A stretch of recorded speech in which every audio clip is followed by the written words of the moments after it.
Hi, this is Dawn Barkley. I am on the board of MWA New York, and I am delighted that for this newsletter, I'll be interviewing one of MWA New York's most accomplished and prolific authors, Marshall Karp. Marshall co-created and co-authored the first 6 books in the #1 best-selling NYPD Red series with James Patterson. Starting with NYPD Red, The Murder Sorority, Marshall became the solo author of the series, which features detectives Kylie McDonald and Zach Jordan as members of an elite police task force dedicated to solving crimes committed against and sometimes by New York's rich and famous. Marshall is also the author of 5 books in the critically acclaimed Lomax and Biggs mystery series, where I first fell in love with his writing. And that features LAPD detectives Mike Lomax and Terry Biggs, who work homicide out of the famed Los Angeles Hollywood division. After a successful career in advertising, Marshall moved from New York to Los Angeles, where he wrote and produced television comedies for stars like George Clooney, and a feature film, Just Looking, directed by Jason Alexander, a coming-of-age comedy loosely based on Marshall's own embarrassing teenage years. It was during this time in Hollywood that Marshall met many of the people he kills off in his novels, a cathartic yet perfectly legal way for a Hollywood writer to exorcise his demons. Marshall lives and writes in the mid-Hudson Valley of New York, and since 2001, he has worked closely with Vitamin Angels, a nonprofit organization that brings life-saving supplements to millions of women and children around the world. Marshall, welcome. Well, thank you, Ms. Barkley. Don't call us, we will call you. That was the longest intro ever. It's great to be here. Thanks for inviting me. Well, thank you. And, Marshall, there's so much we can talk about. But because the theme of this newsletter is growth, we're going to stick to that. So, first question, considering influences, resources, and skills, to what do you attribute your growth from when you started in novel writing to where you are today? Great question. And I think I'll separate growth from success. Okay. I have become successful, but my growth as a novel writer, well, first of all, it comes from writing novels. Although I have to say that my first book, The Rabbit Factory, which took me 5 years and God knows how many drafts, is still one of my favorites. Sometimes it helps not to know anything. I find that over the years, I've used my background in television and my background in marketing to just start to understand more what readers are about. I think writers just get better. Oops, sorry for that noise. I think writers get better, and I think little by little, I started to gain confidence, and I started to look forward to the next book. I am now working on a book. I am really excited about what I'm working on right now. So I think, and on my second book is, oh my God, I wanted to write one book, get it off my bucket list, one and done. When my publisher said, we want more, oh, I don't know if I can do it. I think little by little, I have a tiny bit of self-confidence, and it's also bolstered by people who care about me. I don't read my reviews. I let other people read them. I don't know how helpful this is, but I think I think a lot of it is just believing in, let me know what it is. Not giving a shit about what anybody else thinks. I think that's it. I think that's real, I'm just doing it for the joy of writing. Somebody wants me to write a book. If they buy the book, fine. I really think that I'm about writing. This is not about, am I going to make any money? And I know that's what you do. You love to write. And I don't make any money. But the psychic reward is pretty overwhelming, isn't it? Yes. How did you feel the first time you held that first book in your hand? Yeah. It was the greatest feeling ever. The day I finished my first book, even before the revisions, it was like the greatest day ever. Well, that contributes to growth, because suddenly you feel like I accomplished something. I accomplished something that I thought I couldn't do, that thousands of other people just like me, millions of other people just like me want to do, and I did it. And even though your real name's not on the cover, it's still, this is me. And I think growth comes from within. I feel better about myself right now than I have ever felt. And, you know, writers are basically a pretty insecure lot.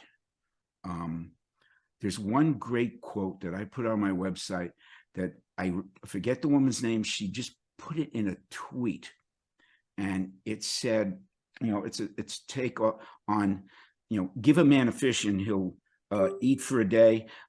Teach a man how to fish and he will eat for the rest of his life. Well, this is give a person a book and they will read for a day. Teach a person how to write a book and they will experience a lifetime of paralyzing self-doubt. Yes. Well, I hope that helps all you people. It's so Thank you true. for coming. Thank you very much. We're not done. We're not Okay. done. I'm going to skip to the next question, and that is, since we're covering both growth and marketing in this issue, what techniques and resources have you used, and would you recommend others use to increase exposure and book sales? Well, my first book came out in 2006, and I basically schlepped all around the country, going from bookstore to bookstore, because that's what we used to do. And you get to the first one was overwhelming because everybody I ever knew showed up.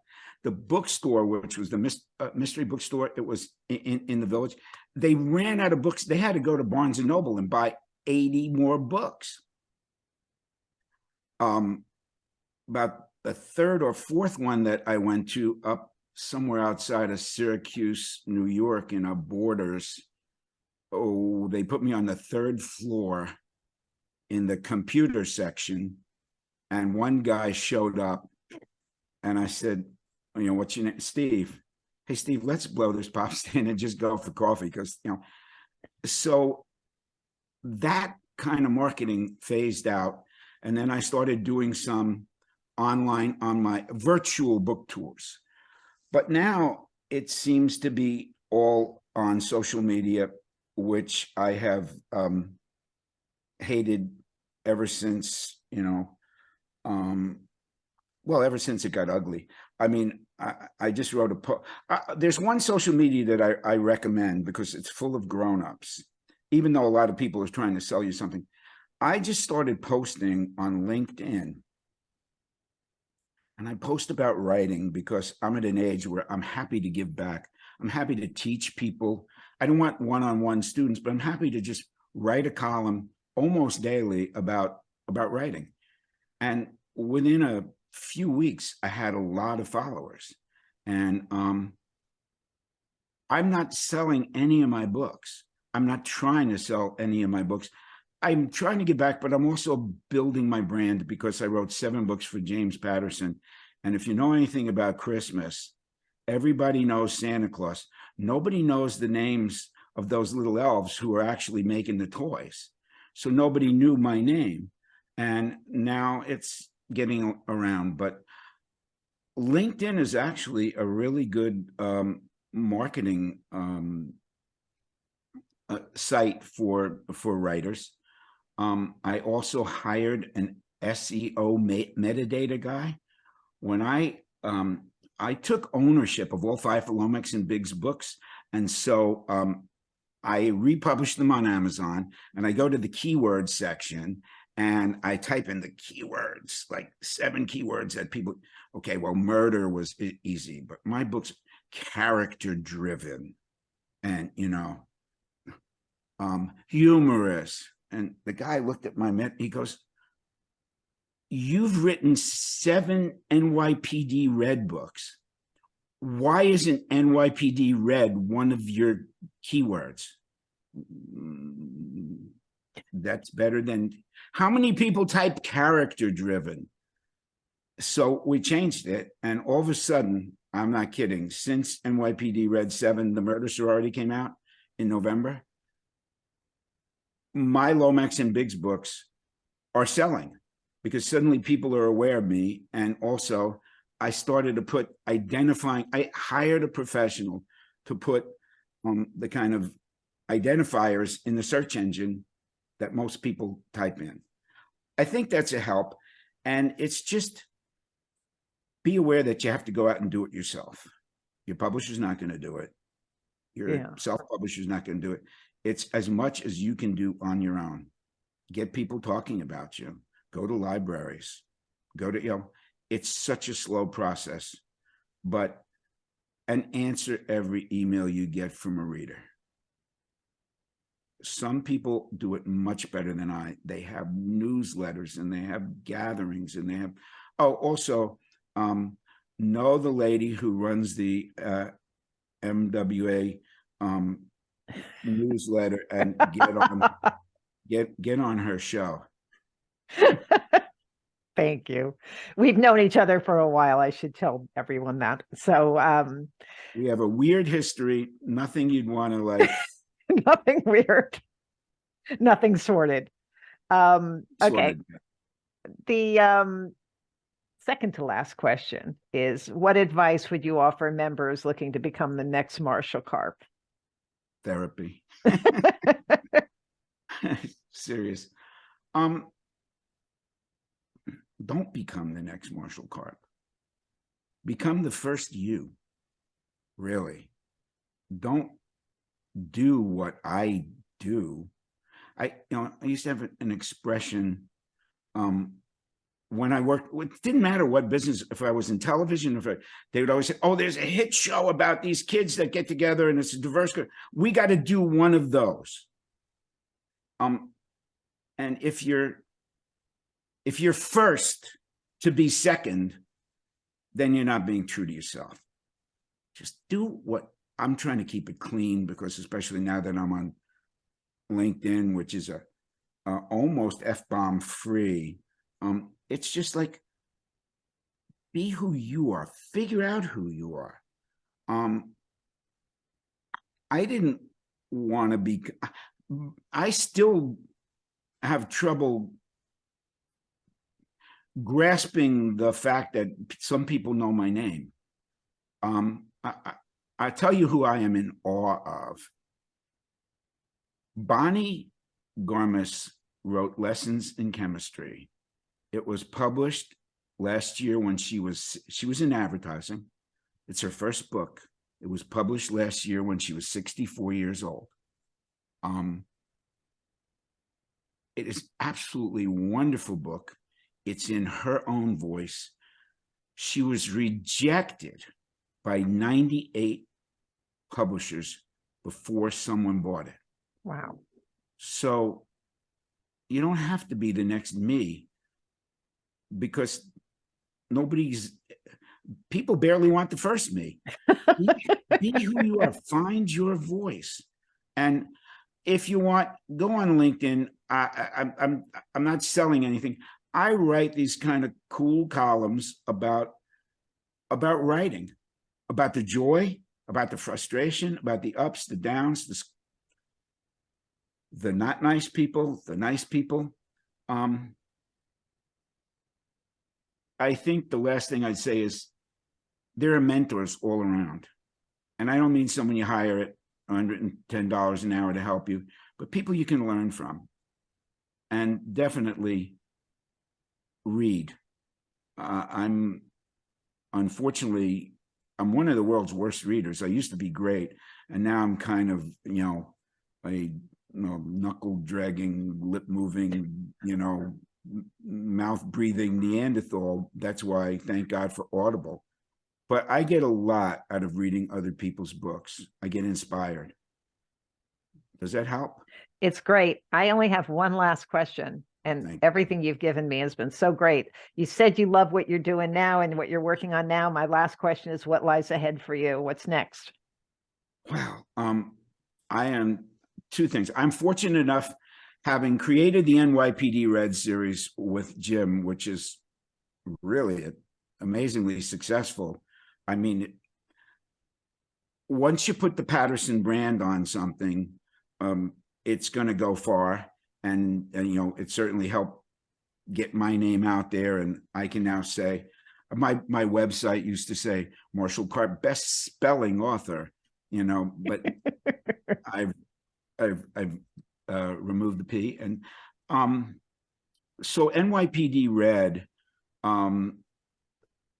is a big asset for me. It's a franchise, and book 7, which was published by Blackstone, which is a relatively small publisher, is just doing gangbusters. It really is doing very well.